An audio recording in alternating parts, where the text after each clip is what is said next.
Bonjour les amis, vous êtes bien sur Planète Gaïa TV, nous sommes dans l'émission Le Coin des Bouquins. Aujourd'hui, toujours à Lyon, avec un beau soleil, et j'ai le plaisir d'accueillir aux éditions Cosmogone, qui nous prêtent gentiment ses locaux, quelqu'un que je connais déjà depuis quelque temps, Georges Combes. Bonjour Georges. Bonjour tout le monde.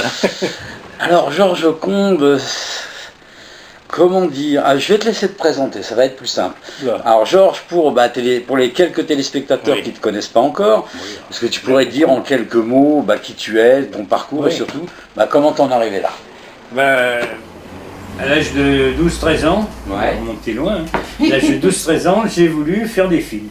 Ah ouais, carrément. Carrément. Mes parents m'ont dit non, c'est pas sérieux. Donc, passe ton bac d'abord. Ouais. J'ai passé mon bac.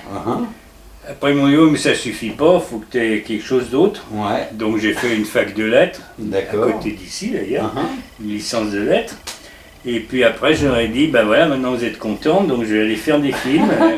Et je vais préparer ce qui s'appelait l'IDEC à l'époque, qui s'appelle la FEMIS aujourd'hui, qui est l'école de cinéma, ça les rassurait, c'est une école. C'est une école, voilà. Voilà, donc j'ai passé un an à préparer le concours et j'ai été première calée.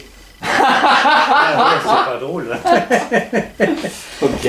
Et du coup, de dépit, mes parents étaient sympas, ils m'ont dit si tu veux redoubler, mais j'avais pas envie de redoubler, mais si une première calée, je peux être première calée à vie. Oui, bien sûr. Donc je vais rentrer à Lyon, et j'ai dit à mes parents, écoutez, je reviens à Lyon, je ne vous coûterai pas des frais de train et d'hébergement, mais avec le petit pécule que ça peut représenter, je ferai un petit film.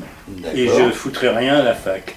Et je m'inscrirai quand même en année d'agrégation pour justifier le fait de faire des études. D'accord. Donc pour justifier, j'ai passé le concours. Puis là, je l'ai eu. Mais je voulais pas. Et je voulais pas du tout, donc j'ai eu une agrégation de lettres. D'accord. Donc j'ai été prof dans un lycée. Ouais. Ça a duré 7 ans. Quand même, C'était agréable, hein. Puis en même temps, je faisais des films. D'accord. Puis au bout de 7 ans, ça devenait plus possible. Il faut choisir. Donc j'ai choisi, j'ai démissionné de l'éducation nationale. Au grand dam de tes parents. Bien sûr. Et j'ai fait des films. Alors des films pour gagner ma vie, donc des commandes, des publicités, des choses comme ça. Puis des films plus personnels, dont un que j'avais bien aimé faire, et puis je suis assez content, qui était Arran, un film sur les îles d'Arran en Irlande. D'accord. Je montrais, ça c'était il y a très longtemps, c'était en 72, 73, et je montrais comment ces îles qui avaient échappé un peu à la civilisation, il n'y avait pas l'électricité, ils parlaient gaélique, il y avait juste un bateau de temps en temps, etc., basculait d'un seul coup dans le monde des touristes d'aujourd'hui. D'accord. À la fin du film, il y avait l'électricité, des avions, des touristes, et puis je ne suis pas retourné, mais l'idée, ça racontait la disparition d'un monde. Ouais, bien sûr. Et puis après, j'ai fait d'autres films, des films pour la télé, si tu veux tout savoir. Oui, il faut tout savoir. Films sur l'espace et le temps, pour la 5, des films sur la musique, pour France 3, sur Rachmaninoff, sur l'art, ça m'intéressait beaucoup. D'accord. Sur Berlioz, voilà. Et sur le dernier film que j'ai fait, un des derniers films que j'ai fait, c'était sur les menhirs de Karnak, ce qui me ramenait un peu à mes premières amours. Oui, bien sûr. Mais je me suis dit, si je veux faire des films plus personnels, il ne faut pas les faire avec la télévision. Oui, ça on est bien d'accord. Et heureusement, à la même époque, les caméras qui étaient grosses sont devenues toutes petites. D'accord, comme les miennes. Mais tout en étant d'une qualité à peu près équivalente. Ouais. Donc comme c'était tout petit, il y avait besoin de moins de main d'œuvre pour les porter, c'était plus facile à faire, etc. Donc j'ai dit je pourrais faire des films personnels avec des petites économies qui coûteront pas cher. Ouais, d'accord. Et c'est comme ça que j'ai fait 3 films. L'un sur Rennes-le-Château, Les Trésors au vertige. C'était un beau souvenir en 2001, il y a déjà longtemps, en 2002.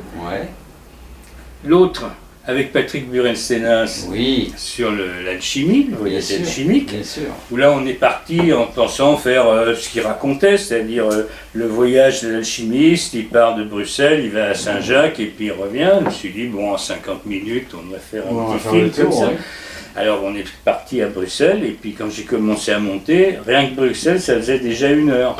Alors, je me suis dit, oulala, alors, c'est dommage de tout couper, donc tant pis, puisqu'après tout, j'ai pas de diffuseur, j'ai personne pour m'embêter, pour me dire que c'est pas le sujet, que c'est trop long, que c'est trop cher, que c'est trop ceci, trop cela. Donc je vais continuer.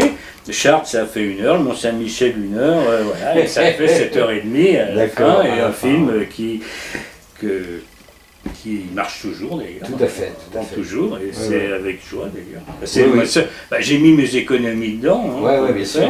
Mais du coup, je les ai à peu près récupérées, C'est ce qui m'a permis de faire un autre film. Alors, je te coupe 2 secondes. Donc, à l'époque, avant Planète Gaïa TV, vous le savez, chers auditeurs, puisque vous avez l'habitude maintenant, existait Planète Gaïa papier, donc la revue, qui a duré de 2009 à 2016, et justement pendant le temps de Planète Gaïa papier, magazine, on a fait un article ensemble sur ton coffret avec Burenstenas, et qui était vraiment intéressant. Voilà, c'est juste pour la petite histoire et l'histoire de la continuité. Voilà. Oui. Et donc on en arrive à ton dernier film qui s'appelle Les Souterrains du Temps. Oui. Voilà, je le montre. Les Souterrains du Temps. Alors, avec un sous-titre. C'est logique. L'alchimie, oui. Voyage à l'intérieur de la Terre et tu trouveras la pierre cachée. Bien sûr. Donc là, je suis allé vraiment voyager dans les souterrains de Lyon. Ouais. Ok, d'accord. Alors, le sous-titre, c'est Arca Mundi. Oui. Pour les gens qui ne connaissent pas du tout, ça veut dire quoi? Bonne question. Arca, ça veut dire en latin. Qu'est-ce que je vous ai dit? J'ai fait une agrégation de lettres. Cher maître. Arca, ça veut dire coffre. Coffre, d'accord. Le coffre. D'où l'Arche d'Alliance. Arca a donné Arche. Donc l'Arche d'Alliance, qui est le coffre qui contient les tables de la loi. D'accord. Donc là, ça ne contient pas les tables de la loi, ça contient Mundi, c'est-à-dire le monde. Le monde, d'accord. C'est-à-dire que quelque part, dans ces souterrains, j'ai imaginé, pour plaisir, mais pas que, qu'il y avait un peu le secret du monde. D'accord. De même que l'alchimiste tient dans son creuset un peu du secret du monde. Bien sûr. Et de la matière, du temps, etc. Bien sûr. Voilà. Alors, tu as mis alors c'est pas un sous-titre, c'est une légende, c'est l'extraordinaire secret des galeries en arêtes de poisson. Oui. Donc ça, c'est ce qu'on voit là sur la couverture. C'est des galeries qui forment des arêtes de poisson. C'est tout bête.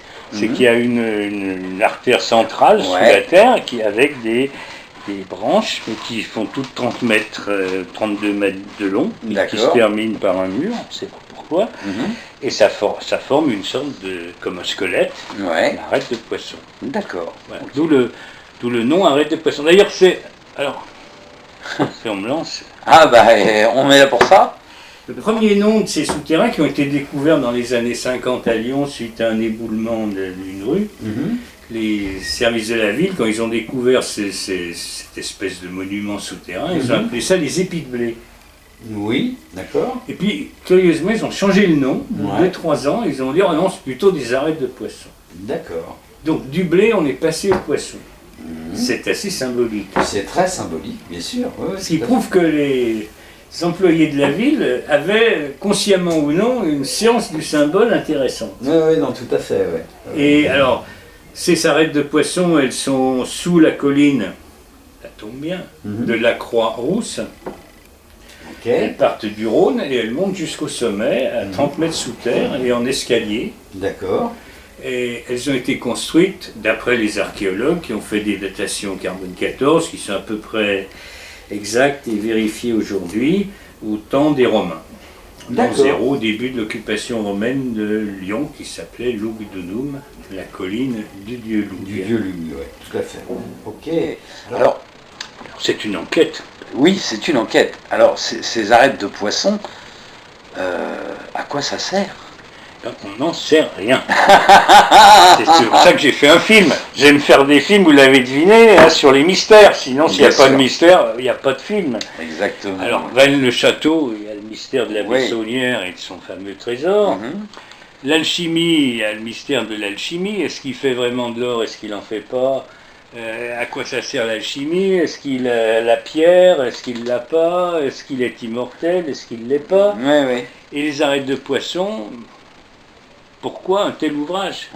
Puisque si on met tout bout à bout, ça fait plus de 2,5 km sous la colline. C'est tout maçonné, 2 mètres par 2, donc on peut circuler tout à fait tranquillement dans ces souterrains. C'est très bien construit. Mais et dans quel but? Là, quand on regarde comme ça, on dirait du bois, non? Non, c'est du... C'est de la pierre.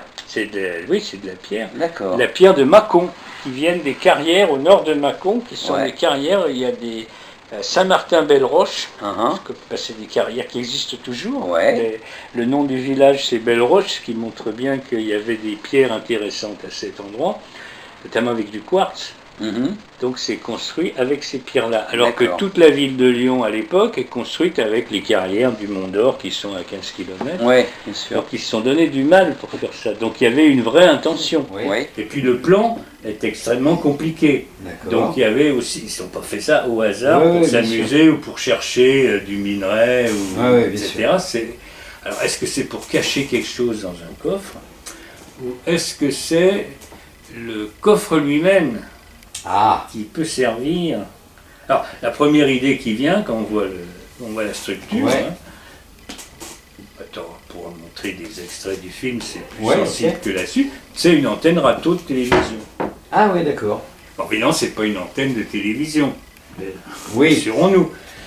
Alors, c'est quoi? Est-ce que ce serait pas quand même pour capter quelque chose?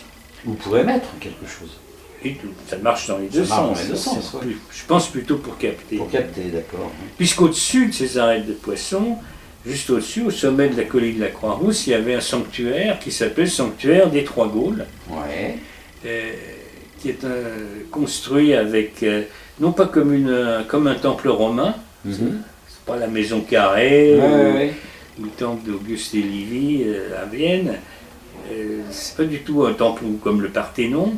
C'est 2 colonnes, avec un parallélépipède entre les 2 colonnes, ce qui nous fait plus penser à une porte,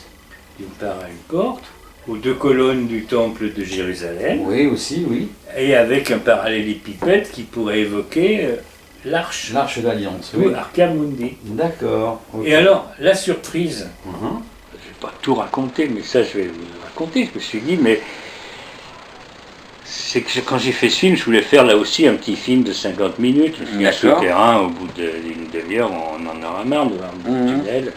Et du coup, non, ça fait 3h30, parce qu'on est allé voir à Rome si les catacombes ça ressemblait, vu que c'était de l'époque romaine, pas du tout. Et après, je suis allé à Jérusalem, pour voir si sous le temple de Jérusalem, l'ancien temple de Jérusalem, il y aurait des souterrains. Il y en a. Bien sûr, il y en a beaucoup, mais pas en arête de poisson. Par contre, là, les bras m'en sont tombés. J'étais couvert en tournant. J'étais avec un ami qui a vécu à Lyon très longtemps, puis qui après est allé s'installer à Jérusalem, qui est rabbin. Et en visitant le musée de la ville de Jérusalem, il y a le plan de la ville en relief au temps du Christ. Et il dit, ce plan-là, est-ce qu'il te fait penser à quelque chose? Et évidemment qu'il fait penser à quelque chose. Il fait penser au plan de Lyon. Jérusalem, au temps du Christ, est construit sur un confluent entre 2 fleuves, enfin 2 rivières, c'est des petites rivières là-bas. Il y a le Cédron, que tout le monde connaît, et le Tyropouéon, qui est un cours d'eau qui maintenant est enterré, mais qui était à l'air libre à l'époque, et il y a une presqu'île. Et sur la presqu'île, il y a une petite colline. Et cette colline, qui est entre les 2 rivières, est célèbre. Elle s'appelle le Mont du Temple. Et donc la Croix-Rousse, qui est une colline entre le Rhône et la Saône, il y a des souterrains dessous. Donc est-ce que ce ne serait pas les souterrains du Temple? Ou un avatar des souterrains du Temple? Et donc il y a... Alors à travers l'histoire, puisque le plan de Lyon au temps du Christ ne ressemblait pas à ce qu'il est aujourd'hui. C'est évident. Et le plan de Jérusalem aujourd'hui ne ressemble plus à ce qui était le temps du Christ. Bien sûr. Mais si on s'en fiche du temps, Oui. puisqu'on est dans les souterrains du Oui, temps. oui, tout à fait. Donc on passe de l'an 0 à l'an 2000, Alors 2000, ouais. et les deux se répondent. D'accord. Donc Ok. derrière ces souterrains, il y a presque l'idée qu'il y aurait une nouvelle Jérusalem. Ok. Et alors l'idée se complète. D'abord ça s'appelle la Croix-Rousse. Ouais. La Croix-Rousse, ça peut faire penser entre autres à la Croix-Rouge des Templiers, qui Oui. s'appellent Templiers parce qu'ils étaient sur le mont du Temple, Bien sûr. justement, et qu'ils auraient cherché sous les souterrains, Mhm. dans les souterrains. Et puis, en 1796, j'ai découvert, c'est sans doute pour ça que j'ai fait le film, ça m'a frappé, qu'un un ésotériste bien connu à Lyon, et un peu ailleurs aussi, qui s'appelle Jean-Baptiste Villermoz, Bien sûr. qui était un franc-maçon, Mhm. a fait un rite templier. D'accord. Et dans son rite templier, il dit que le temple maçonnique recouvre un souterrain, qui est le souterrain du temple. Mhm. Et comme par hasard, en 1796, il achète tous les terrains qui sont au-dessus de ces souterrains, qui à l'époque n'étaient pas vraiment connus. Ouais, ouais, bien sûr, bien sûr. Et donc, est-ce qu'il ne savait pas quelque chose? Et est-ce qu'il n'a pas voulu habiter au-dessus des souterrains du temple? Ce C'est qu'il possible. renvoyait à son œuvre Ouais, bien sûr. Ouais. ésotérique. Ok, ok. Et qui lui donnait, sans doute, certaines clés du monde. D'accord. Puisque, comme j'ai dit tout à l'heure, si c'est une antenne, ça communique avec d'autres temps et d'autres mondes. Bien sûr. Est-ce qu'il n'aurait pas capté certaines choses? Est-ce qu'il n'aurait pas souhaité habiter là? Un, pour garder le lieu, parce qu'il en restait, Mhm. et pour s'en servir aussi. Ah, bah, c'est possible, c'est possible aussi. Donc toi, ça, c'est un coffret. Voilà. Alors, je rassure tout de suite Ouais. les esprits rationnels. Oui. Les archéologues ont une hypothèse tout à fait raisonnable, à l'inverse de la mienne aujourd'hui, mais je dois dire qu'elle tient aussi la route, que c'est bien un coffre, là on est d'accord, Mhm. mais pour cacher, pour stocker des métaux précieux, notamment de l'argent, pour frapper monnaie au temps Ouais. de l'Empire romain, puisque c'est vrai qu'à Lyon, il y avait nombreux ateliers qui battaient monnaie. Donc Ouais. il leur fallait des métaux précieux, il fallait les mettre en sûreté, donc Bien sous sûr. la terre. Ouais, Donc ouais, un d'accord. ouvrage colossal, Oui, oui, fait par 200 personnes pendant 20 ans. d'accord. Ah, je sais bien que les Romains Oui. n'hésitaient pas à la dépense, mais bon. Bah, puis la main-d'œuvre n'était pas chère à ce Oui, temps-là. non. Une petite guerre, un peu d'esclaves, et puis tout va bien, quoi. En fait, c'est une enquête, Ouais, comme ouais. j'aime bien les faire, comme j'ai fait à Rennes-le-Château, une enquête sur la Bessonnière, qui Mhm. nous emmène loin aussi. Oui, oui. bien Même sûr. jusqu'aussi à l'Arche d'Alliance. Oui, oui, on tout à dit fait. que. Voilà. Bien sûr. Donc ça, c'est un coffret dans lequel on trouve, bien sûr, le DVD, 3h30. Oui. Bon, ça se voit en petits bouts, hein, c'est divisé en actes. D'accord. Comme un Ah, opéra. ok, d'accord. Donc le DVD, 3h30, et un ouvrage, notes sur image. Les images, c'est celle-là, Oui. et les notes, elles sont là, d'où les portées musicales. D'accord. Les notes, pour expliquer tout ce que je viens de vous dire, qui ne figure pas forcément dans le film, parce que c'est souvent un peu précis. Oui, oui, oui, oui, oui. Oui, puis on peut pas non plus tout dire dans le film, ça non, serait trop mais non, long. il ne ferait pas 3h30, il ferait une dizaine d'heures. D'accord. Donc il y a des des explications sur, en fin de compte. Alors, est-ce que ça suit la progression? Oui, c'est indexé. Ah, On retrouve, d'accord. donc si on veut se référer au DVD, on a les images. D'accord. ok. Comme dans un livre où il y a des notes en bas de page. Ouais, ok. Là, c'est des notes en bas d'image. quoi. D'accord, c'est des notes en bas d'image. Ok, d'accord. Bon. Ça, j'ai tourné ça entre 2013, 2012 et 2016, 2017. Ouais, Et puis, voilà. Donc, ça m'a pris 5 ans aussi. d'accord. Donc si on veut se procurer cet ouvrage, comment on fait? Le plus simple, c'est de contacter ma société de films qui vend les DVD, PGA Film. D'accord. PGA Film, il y a sur Internet. Donc vous avez l'habitude, les amis, hein, en dessous de la vidéo, vous avez vu, il y a une bande passante où vous avez toutes les coordonnées de contact de Georges. @toinadou.fr. Voilà. PGA Film @toinadou.fr. Voilà. Vous pouvez commander le DVD par Internet, en ligne, avec une carte bleue ou par chèque si vous voulez. Et puis vous recevez le DVD 3 jours plus tard. Ok, 2 super. jours plus tard. Ok, Georges. Alors, on va parler, avant de conclure, on va parler un peu d'avenir. Oui, bah oui, Hein? je ne vais pas m'arrêter là. Quand même. Parce T'es que- encore un jeune homme, Oui. il va bientôt avoir 28 ans, hein, ça se voit. Donc, tu as encore quelques films à nous faire. Hein. Ah bah, j'espère. Alors, c'est quoi les prochains? Alors le prochain, bah, il est en cours. Ouais, Alors, après les secrets de la Terre, ouais. j'ai voulu voir les secrets du ciel. Ah, Alors, qu'est-ce qui est secret dans le ciel?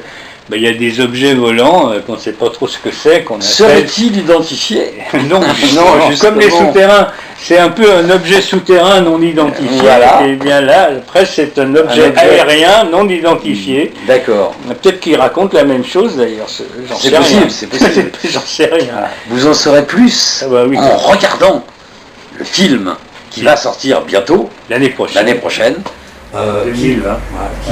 Il y a déjà le titre d'arrêté? Non, parce que c'est très compliqué. à c'est trouver très un compliqué à trouver un titre. Si je mets OVNI, ça Ouais, fait bon. un peu ridicule, Ouais, OVNI, nanana. Et si je mets pas OVNI, ben on sait pas de quoi On ça. sait pas de quoi Si ça je mets le ciel, on va dire c'est un film. Ah, c'est un film sur l'astronomie? ou sur la religion. Ou sur la religion. Ah oui, alors non. Oui, oui. Non, non, pas du tout. Ok, d'accord. Alors c'est compliqué. Ok, d'accord. Donc, bientôt, l'année prochaine, un film sur le mystère des ovnis. Oui. Et puis... Qui est en fait, Oui, si je peux me permettre, oui, je t'en prie, mon ami. qui est, curieusement, c'est un miroir, hein, les ovnis, ça c'est sûr. Ouais, Un miroir de nous. oui, oui, bien sûr. Et donc, ce qui pose la question de qu'est-ce qu'ils sont, puisqu'ils nous reflètent si bien. Ouais, Et c'est pour ça qu'en faisant le film, je me suis aperçu que les ovnis nous amenaient à l'intelligence artificielle, ah ouais, aux images par ordinateur, d'accord. et que les objets volants se comportent exactement comme des objets dans les jeux vidéo. Ah ouais, Ah oui, ils traversent les murs, Ouais, etc. d'accord. Mais Mais qui interroge. ouais, beaucoup. ouais. Oui, ou alors on pourrait peut-être se dire, je pense que ça serait plus simple que les créateurs de jeux vidéo se sont intéressés à ces phénomènes. Bien sûr, Hein. c'est un dialogue. Ouais, ouais. Un on est dialogue d'accord. peut-être avec nous-mêmes. Oui, ou tout à fait. d'une part cachée de nous-mêmes. Tout à fait. Une part non identifiée de nous-mêmes. D'où Jung qui rattache ce Ouais. phénomène à l'inconscient, Bien sûr, bien sûr. dans son beau livre. on va dire. Ok, donc ça c'est le prochain Voilà. film de Georges. Et l'étape d'après c'est... À l'étape d'après, si le film sort, si je réussis à rembourser un peu tous les frais que j'ai dépensés pour ce film, ce serait de faire un petit film, petit celui-là. Alors, quand Georges parle d'un petit film, vous avez compris, hein, le voyage alchimique, allez, un petit truc de 50 minutes, 7 heures et des poussières. Là, un petit film d'1 heure, 3 heures et demie. Bon, ok, un petit film, oui, bien sûr. Un petit film, Un au petit départ, film, hein, oui. pour l'instant, Oui, d'accord. sur l'Irlande. Sur l'Irlande. D'accord. Qu'es-tu devenu? Mon Irlande, qu'es-tu devenu? Ah, oh, vaste Parce que je programme. connais bien l'Irlande, la preuve, j'ai fait il y a bien longtemps Mhm. ce film Sur sur les l'île d'Aran. Ouais, bien sûr. Et ce ne sera pas sur les îles d'Aran, parce que j'avais d'ailleurs filmé les îles d'Aran comme un symbole de l'Irlande. Et parce qu'en parlant d'Aran, je parlais de toute l'Irlande, la civilisation celte, la civilisation disparue, etc. Ouais. Et là, je ne sais pas si je retournerai à Aran, mais enfin je retournerai certainement en Irlande D'accord. ouais. pour savoir ce que cette Irlande-là est-elle devenue un paradis fiscal et point final? Ouais.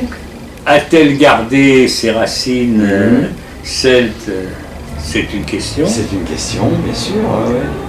Il y a 40 ans, elle les avait gardées. Oui, oui, C'est- tout à j'en suis fait. le témoin. Tout à fait. Mais ouais, bien sûr. aujourd'hui, je ne sais pas. Je ne suis pas retourné exprès pour justement garder l'œil vierge quand Ouais. j'y Donc, retournerai. donc, affaire à suivre. À suivre. Ok, super.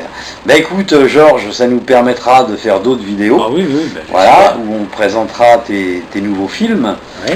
Bah écoute, merci pour toutes ces explications. Merci pour ce nouveau film que tu nous offres. Enfin, que tu nous offres. Il est à vendre, hein, le film. Hein, 60 €. Allez, pour 3h30, un bouquin, c'est pas monstrueux. Ouais, non, c'est pas monstrueux. Ok. Donc merci pour... merci à vous de nous avoir écoutés et regardés pendant avec grand plaisir. ce moment. Et chers amis, vous êtes bien sur Planète Gaïa TV, nous sommes dans l'émission Le Coin des Bouquins. L'aventure va se terminer là, maintenant, et je vous dis à très vite pour de prochaines aventures. Au revoir. À bientôt. Voilà les amis, l'émission est maintenant terminée, alors j'espère que ça vous a bien plu. N'hésitez pas à faire un j'aime, le pouce vers le haut, de façon à nous montrer que vous êtes satisfait. Mettez-nous des commentaires, parce que d'abord ça fait toujours plaisir, et puis en plus ça nous permet d'améliorer nos vidéos. Faites-nous les réflexions qui vous semblent justes. Si vous avez des questions à poser à l'intervenant, posez-la, nous on va transmettre, il n'y a pas de problème avec ça. La règle, c'est bien sûr le partage. Plus vous allez partager, plus on sera connu. Plus on sera connu, plus on aura de soutien, et donc on pourra faire du travail de meilleure qualité encore. N'hésitez pas à aller sur la plateforme Tipeee, l'adresse est en dessous de la vidéo. La plateforme Tipeee, c'est notre plateforme de financement participatif, ce qui nous permet de pouvoir continuer, de pouvoir exister, de changer notre matériel et de nous déplacer. Donc vous pouvez faire un don de 1 euro à, je sais pas moi, 1 million d'euros, si ça vous fait plaisir, d'une manière mensuelle, donc avec un engagement, ou d'une manière ponctuelle, c'est-à-dire juste une fois. Plus on aura de sous de votre part, plus on aura un budget prévisionnel conséquent, et donc plus on pourra prévoir de vidéos. On pourra prévoir aussi de changer notre matériel, encore une fois, de façon à avoir un matériel encore plus performant. Actuellement, on sort une vidéo par semaine, tous les lundis. Et là, le but de cette année, c'est progressivement d'arriver à 2 vidéos, donc une autre le jeudi. Donc vous allez voir apparaître des nouvelles vidéos de temps en temps, mais de plus en plus souvent le jeudi. Donc pour arriver à 2 vidéos. Pour ça, on a besoin de vous, parce que sans vous, sans votre argent, qui est le nerf de la guerre, malheureusement, on ne pourrait pas exister. Donc je vous remercie d'avance pour votre soutien, et je vous dis à bientôt pour de prochaines aventures. Au revoir.